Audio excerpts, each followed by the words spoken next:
कुल-हिंद मजलिस इत्तेहाद और मुस्लिमीन के सदर बैरिस्टर असदुद्दीन ओवैसी ने महाराष्ट्र असम्बली इंतखाबात में पार्टी की कारकर्दगी पर तबसरा करते हुए कहा कि कोताहियों पर काम किया जाएगा। महाराष्ट्र के असम्बली इंतखाबात में कुल-हिंद मजलिस इत्तेहाद और मुस्लिमीन बेहतर मुजाहरा नहीं कर पाई है। सिर्फ एक ही उम्मीदवार ने कामयाबी हासिल की है।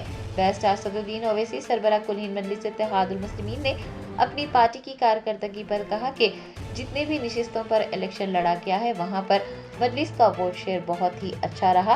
पार्टी कोताहियों पर काम करेगी, कारकुनान से बातचीत की जाएगी।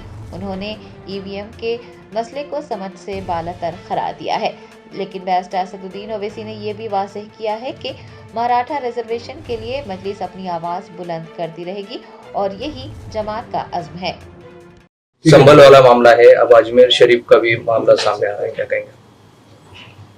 मैं इस संभल के ताल्लुक से आप लोगों को बताना चाह रहा हूं कि जो पिटिशनर है नंबर 1, उसमें एक आदमी वो है जो उनका बेटा यूपी गवर्नमेंट का स्टैंडिंग काउंसिल है, और उसमें जो पार्टी बनाई गई है यूपी गवर्नमेंट को बनाया गया। तो अगर कोई गवर्नमेंट का स्टैंडिंग काउंसिल खुद अपने ही गवर्नमेंट के खिलाफ केस डालता है तो वो एलआर रूल्स के खिलाफ है। दूसरी बात यह, अगर उनका पिटिशन आप पढ़ेंगे तो उसमें उनका प्रेयर क्या है? प्रेयर यह है कि हमारे को राइट टू एक्सेस मिले।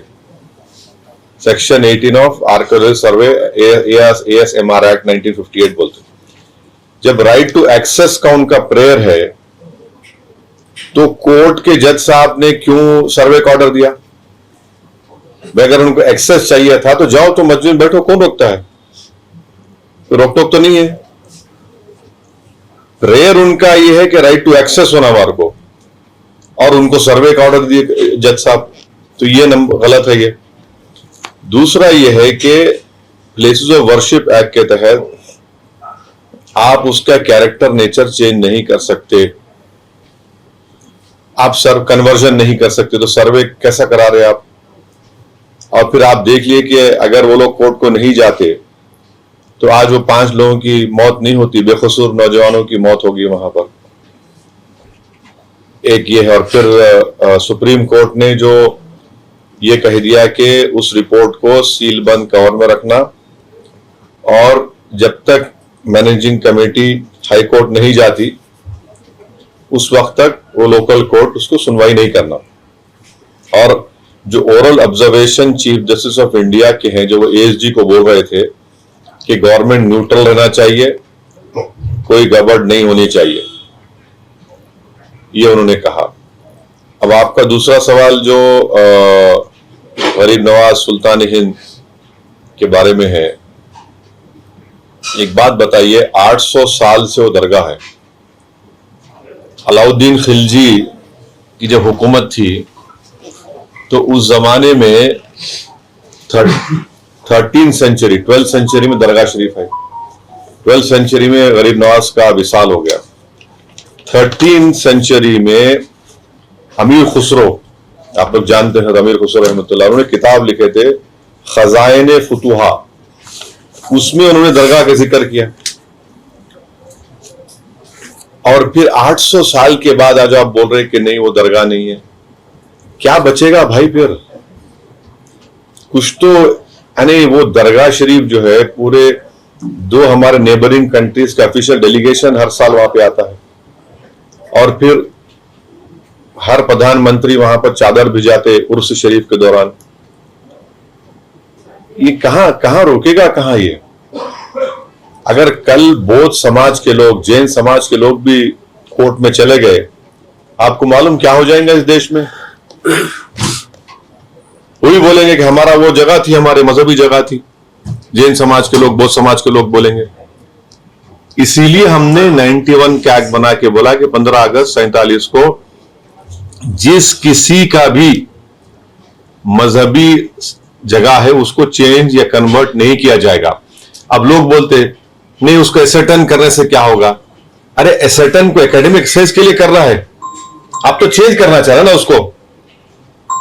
चलो कोई एकेडमिक एक्सरसाइज के लिए नहीं, एकेडमिक एक्सरसाइज नहीं है, एक्सरसाइज इसलिए कन्वर्ट करो उसको, कन्वर्ट उस जगह को बदल दो। और जुडिशियल प्रोसेस से उसको वो मौका मिले, ये गलत चीज है। संघ अब उस केस में ministry of minority affairs party है। अब मोदी सरकार क्या जवाब दाखिल करेगी जबकि वो खुद चादर भिजाए?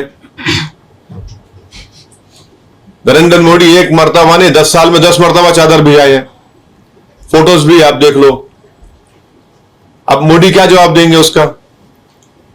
इसको बंद करना चाहिए बीजेपी आरएसएस को, ये देश के हित में नहीं है। सर वैसे सर आप देखिए, अब आप बार बार आप एएसआई करेंगे तो एआई छोड़ के एएसआई पढ़ लो पूरा। आर्टिफिशियल इंटेलिजेंस के बारे में बात ही मत करो, खाली एएसआई करते रहो, बस धंधे पे लगा जाओ, खुदाई करो। क्या है ये? अगर मैं दिल्ली में भी किसी भी जगह पे जाकर बड़े बीजेपी नेता के घर में जाकर खुदाई कराया तो 100% 1000 फीट पे खाने जहां खां का कोई निशान निकल जाता। अब क्या बोलेंगे आप? वो है ना, सिविलाइजेशन है, सिविलाइजेशन ऐसी तो बनता, आगे बढ़ता लोग। तो ये चीज गलत हो रही है। ये इससे आप भारत को कमजोर कर रहे हैं। 140 करोड़ जनता के दूसरे मसाइल भी तो है, बेरोजगारी है, महंगाई है, किसान मर रहा है, चीन ताकतवर होते जा रहा है, मगर आप इस पे लगा दिए, एक काम पे लग जाओ। ये देश के हित में नहीं है, गलत है, इसका हम कंडेम करते। और अफसोस के साथ कहना पड़ रहा है कि जब बाबरी मस्जिद का जजमेंट आया था, हम उस वक्त ही कहा था ये इस तरह के मसले शुरू हो जाएंगे। और डीवाईसी चंद्रचूड़ साहब अगर इसको रोक लगा देते एक केस में तो किस्से खत्म हो जाता था। वो गलत ओरल ऑब्जर्वेशन दिए वो। इस वास्ते आज 15 ऐसे जगह पर इस तरह की हरकतें हो रही है या करने की कोशिश कर रहे हैं लोग। मोहन भागवत इनका एक बयान आया है।